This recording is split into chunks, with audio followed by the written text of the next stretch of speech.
देखो गुरु मेहरबान तो चेला पहलवान, यहाँ बलि पर गुरु की कृपा हो गई, गुरु मेहरबान हो गए तो राजा बलि ने त्रिलोकी को प्राप्त कर लिया। फिर देवता घबराए दौड़े भागे भगवान विष्णु के पास पहुंचे। भगवान विष्णु से फिर प्रार्थना की, महाराज अब फिर हमारा आसन चला गया। भगवान कहते चिंता नहीं करो, अब मैं स्वयं वामन अवतार लेकर के आऊंगा, तब त्रिलोकी को मांग करके मैं तुम्हें दे दूंगा। उसी समय कश्यप महाराज विराजमान थे। कश्यप महाराज की पत्नी अदिति ने प्रार्थना की कि हमारे घर में कोई ऐसा तेजस्वी पुत्र हो जो हमारे देवता हैं वो भटक रहे हैं, उनकी कामना सिद्ध हो, त्रिलोकी प्राप्त हो। को देहो कौतिको भौतिको नात्मा क्वचात्मा प्रकृते पर कस्य के पतिपुत्राद्या मोह एव हि कारणम्। आओ यहाँ पर कश्यप महाराज की पत्नी देवता की मां अदिति और दैत्यों की मां अदिति है। अब यहाँ पर अदिति ने प्रार्थना की तब पयोव्रत धारण किया। अदिति ने पयोव्रत धारण किया जो कि फाल्गुन शुक्ल पक्ष में प्रतिपदा से त्रयोदशी तक यह व्रत होता है। ब्रह्मचर्य पूर्वक और पृथ्वी पर शयन करके केवल पय पान यानी दूध पान करके यह व्रत किया जाता है। इससे भगवान स्वयं भगवान विष्णु अवतरित होकर के आते हैं, जो कि भादों का महीना शुक्ल पक्ष द्वादशी तिथि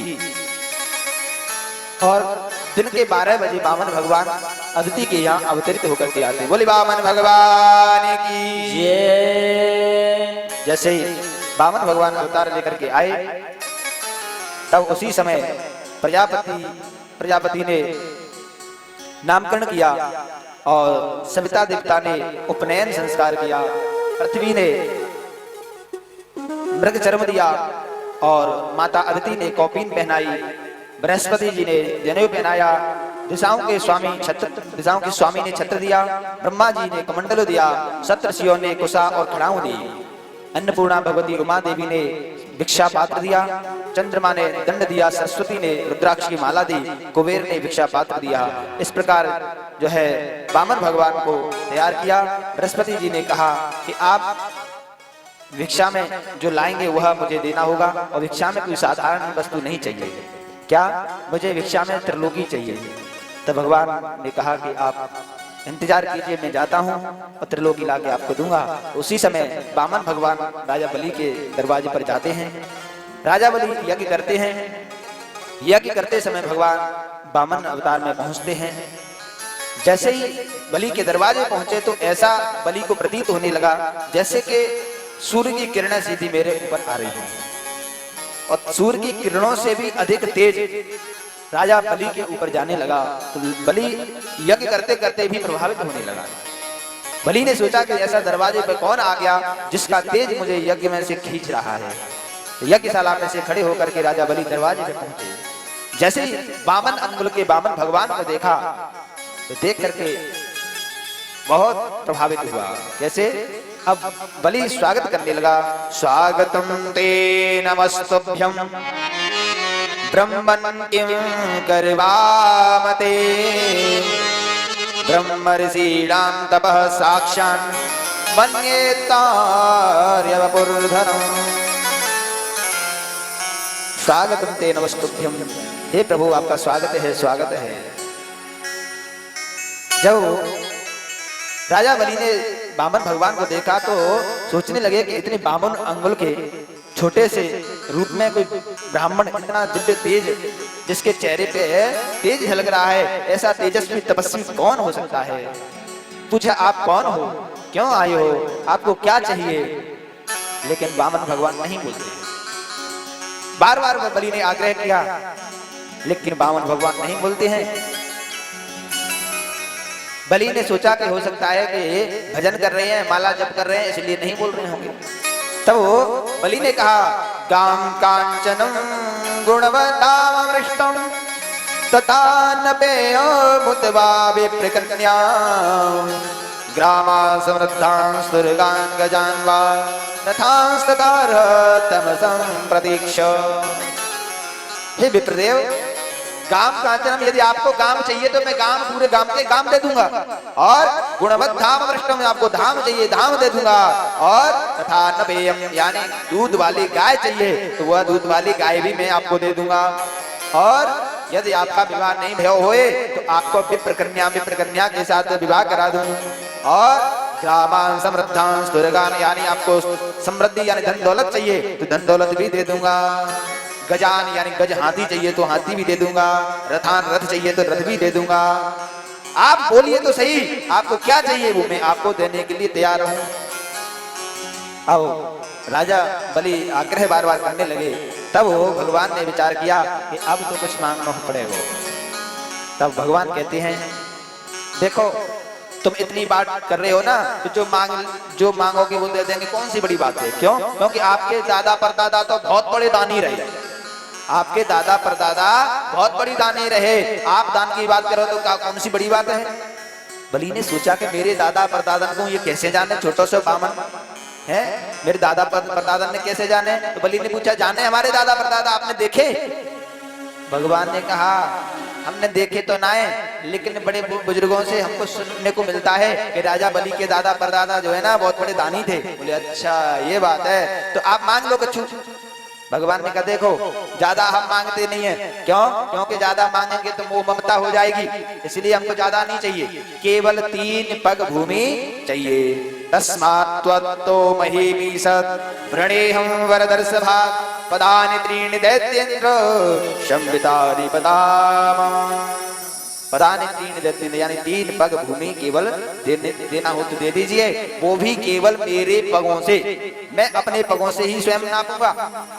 बलि को थोड़ा हंसी आने लगी कि बताओ खुद तो बामन अंगुल के पैर नेक से, अब में जो है 3 पग भूमि, जहाँ में एक आसन भी ना बिछ पाएगा कि बैठ के भजन भी कर लें। भगवान ने कहा नहीं देखो बलि, हम तो केवल अपने पैरों से ही नाप के लेंगे। बोले ठीक है ले लो, जहाँ मन करे वहां से ले लो। भगवान ने कहा देने भी नहीं आता है तुमको, दान कैसे दे हो जावे? बोले कैसे? संकल्प करके। बोले अच्छा।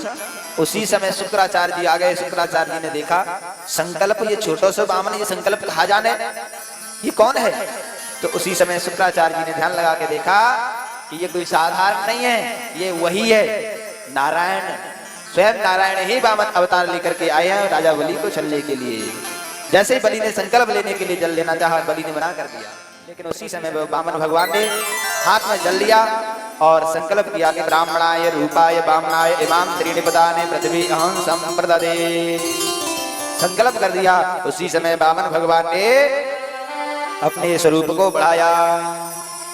अपने स्वरूप को बढ़ाया तो जैसे प्रथम पैर उठाया तो स्वर्ग में ब्रह्मा जी के पास भगवान वामन का पैर पहुंचा। वामन भगवान के पैर को ब्रह्मा जी ने देखा तो ब्रह्मा जी ने अपने कमंडलू के जल से भगवान का पैर धुल लिया और कमंडलू में भर लिया। वही वामन भगवान का चरणामृत ही गंगा अवतरित हुई और दूसरा पैर पाताल में पहुंचा दिया, जो कि 2 ही पग में त्रिलोकी को नाप लिया। 2 ही पग में त्रिलोकी को नाप लिया, तीसरा पग रह गया। तब भगवान ने राजा बलि से कहा कि बलि अब ये तीसरा पैर मैं कहाँ रखूं? क्यों? क्योंकि त्रिलोकी को तो 2 ही पग में नाप लिया मैंने। तब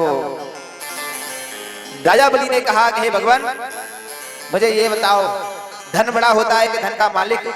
भगवान ने कहा धन का मालिक बड़ा होता है।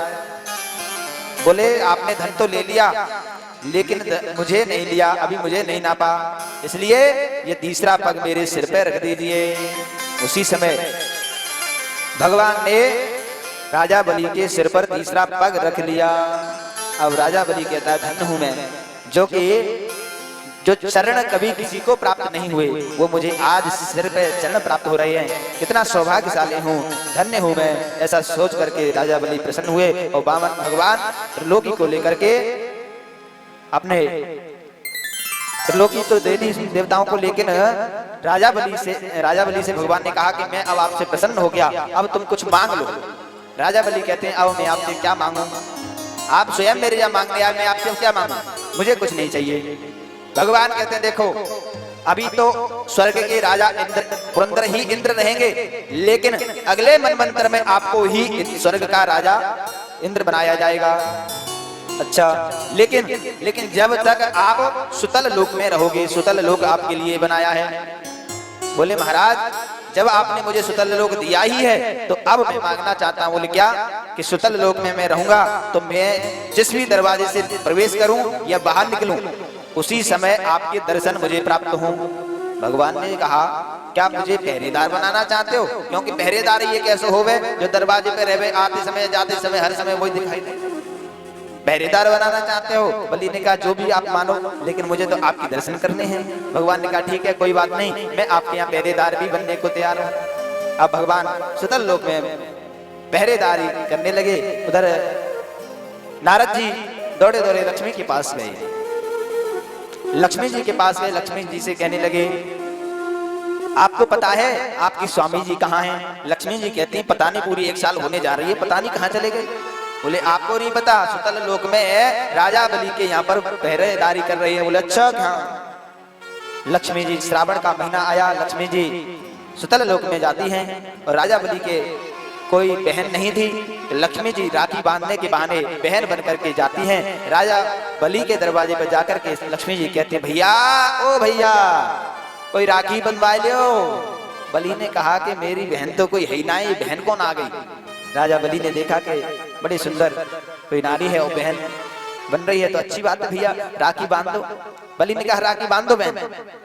बोले ठीक है ला बांधे, राखी बांध दी। अब बलि ने कहा देखो राखी बंधाई में कुछ तो देनो होवे, कहा देवे? तो लक्ष्मी जी ने कहा मुझे कुछ नहीं चाहिए, मेरे पास तो सब कुछ है।